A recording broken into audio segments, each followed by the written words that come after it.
Peradaban Awal Indonesia, Ibnu Katsir, dan Imam As-Suyuti yang memperkirakan bahwa Nabi Adam alaihissalam diperintahkan turun ke bumi oleh Allah Subhanahu wa Ta'ala terjadi pada tahun 5872 sebelum Masehi. Dan Bada Az-Zuhur karya Imam As-Suyuti itu berarti Adam alaihissalam dan istrinya Hawa turun ke bumi kurang lebih 8000 tahun yang lalu, terhitung dari masa saat ini. Namun demikian, ada juga ilmuwan yang berpendapat bahwa Nabi Adam alaihissalam jauh dari apa yang disebutkan oleh Ibnu Katsir dan Imam As-Suyuti. Sementara itu, menurut beberapa sumber resmi sejarah Indonesia, Homo sapiens atau bahasa agamanya Bani Adam yang pertama kali masuk ke Indonesia atau ke bumi Nusantara diperkirakan terjadi sejak 100.000 tahun yang lalu, melewati jalur pantai Asia dari Asia Barat hingga pada sekitar 60.000 tahun yang lalu. Setelah mencapai Pulau Papua dan Australia, gelombang pendatang yang kedua berbahasa Austronesia yang datang secara bergelombang sejak 3000 sebelum Masehi. Dari Cina Selatan melalui Porosa dan Filipina, pendatang inilah yang dalam migrasinya membawa serta teknik-teknik pertanian, termasuk bercocok tanam padi di sawah, beternak kerbau, pengolahan perunggu dan besi teknik, praktik-praktik megalitikum serta pemujaan terhadap roh-roh serta benda-benda keramat. Selanjutnya, pada abad pertama sebelum Masehi, sudah terbentuk pemukiman-pemukiman serta kerajaan-kerajaan kecil, dan sangat mungkin sudah masuk pengaruh kepercayaan dari India. Akibat adanya hubungan perniagaan, peradaban di Nusantara di masa lahir hingga wafatnya Rasulullah SAW. Seperti apakah keadaan bumi Nusantara atau kini Indonesia di masa lahir hingga wafatnya baginda Rasulullah SAW?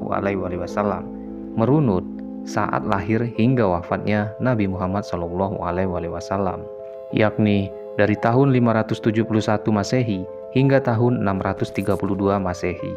Maka sang penutur dapat mengemukakan bahwa di sepanjang kurun waktu tersebut tidak banyak catatan sejarah yang terjadi. Namun demikian, sebagai catatan, pada kurun zaman itu di bumi Nusantara telah terbentuk peradaban yang meliputi bahwa Indonesia masih berupa kerajaan-kerajaan kecil. Yang kedua, masyarakat masih menganut agama Hindu-Buddha dan agama lokal. Ketiga, mayoritas masyarakat bekerja sebagai petani, peternak, pedagang, dan nelayan. Ditemukan suatu catatan yang sangat menarik pada kurun waktu sejak lahir hingga wafatnya Nabi Muhammad SAW. Di bumi Nusantara, setidaknya telah ada 3 kerajaan yang sangat besar dan berpengaruh pada masanya. Yang pertama, Kerajaan Tarumanegara. Kerajaan ini berdiri sejak tahun 358 hingga 669 Masehi. Lebih tepatnya pada saat Kerajaan Tarumanegara yang dipimpin oleh Raja Kertawarman, yakni tahun 561 hingga 628 Masehi, dan Raja Sunda Warman yang bertahta antara tahun 628 hingga 639 Masehi. Dengan demikian, kedua raja ini bisa dikatakan hidup sejaman dengan baginda Rasulullah SAW. Kerajaan Tarumanegara ini terletak di Pulau Jawa bagian barat dan beribu kota di Sundapura yang diduga terletak di dekat Bekasi saat ini. Pekerjaan masyarakat kerajaan tersebut umumnya beternak, bertani, dan berdagang. Sementara kepercayaan yang dianut adalah Hindu-Buddha dan agama lokal Sunda Wiwitan.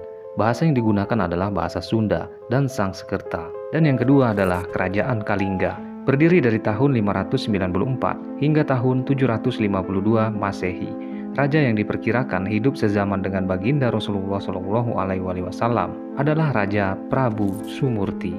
Dia bertahta dari tahun 594 hingga tahun 605 Masehi. Kerajaan ini terletak di pantai utara Jawa Tengah dan beribu kota di sekitar Pekalongan dan Jepara.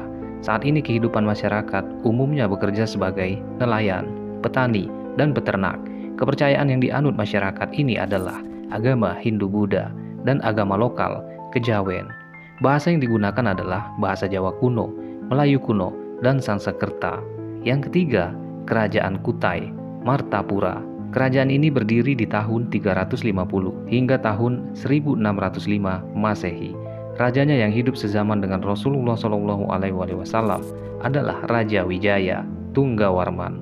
Raja ini bertahta pada tahun 590 hingga tahun 637 Masehi. Kerajaan ini terletak di Pulau Borneo, persisnya di wilayah Kalimantan Timur, dan beribu kota di Muara Kaman. Dan kepercayaan yang dianut oleh masyarakat ini adalah Hindu, dan bahasa yang digunakan adalah bahasa Melayu dan dialek Kutai. Ada satu kerajaan lagi yang berdiri di Pulau Sumatera, yakni Kerajaan Melayu, yang berdiri di hilir Sungai Batanghari, yang bertahta pada sekitar tahun 603 Masehi. Kerajaan ini merupakan hasil dari konfederasi dari para pedagang yang berasal dari pedalaman Minangkabau.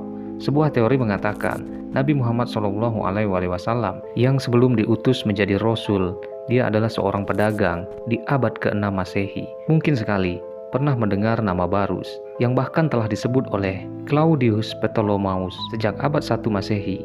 Barus adalah sebuah wilayah di gugusan Pulau Sumatera, penghasil rempah-rempah paling top, KW1 sedunia. Kamper juga, kemenyan dari Barus, digandrungi semua saudagar dari Timur Tengah.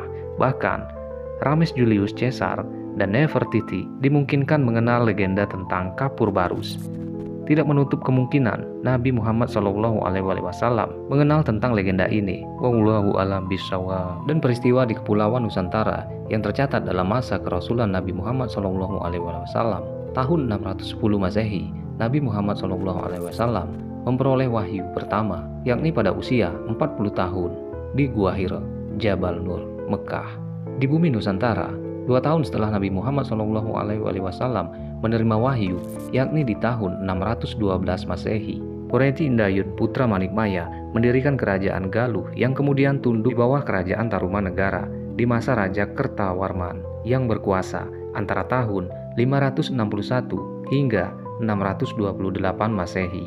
Teks Cina menyebutkan bahwa di tahun 614 Masehi, artinya 4 tahun setelah Nabi Muhammad SAW menerima wahyu, ada utusan dari Jawa yang memberi hadiah kepada Kaisar Tiongkok berupa 2 orang budak kala itu.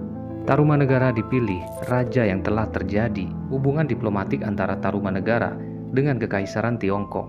Pada masa itu, sejarah Islam juga menulis peristiwa Isra Mi'raj terjadi pada tahun 620 Masehi. Di kurun waktu yang sama, Kerajaan Sriwijaya sedang berkembang pesat dan menjadi kekuatan maritim yang besar di wilayah Asia Tenggara. Bahkan pada tahun 620 Masehi, Sriwijaya berhasil mengalahkan kekuatan maritim Kekaisaran Tiongkok dan menegaskan kekuasaan Sriwijaya di Selat Malaka. Dan itulah sejumlah catatan sejarah yang terjadi di bumi Indonesia yang sezaman dengan kelahiran hingga wafatnya Rasulullah SAW. Mohon maaf apabila ada kesalahan kata dan kekeliruan dalam video ini. Terima kasih untuk kalian semua sudah menonton video ini. Semoga dari pembahasan ini menambah pengetahuan kita sedikit. Dan sampai berjumpa kembali di video selanjutnya.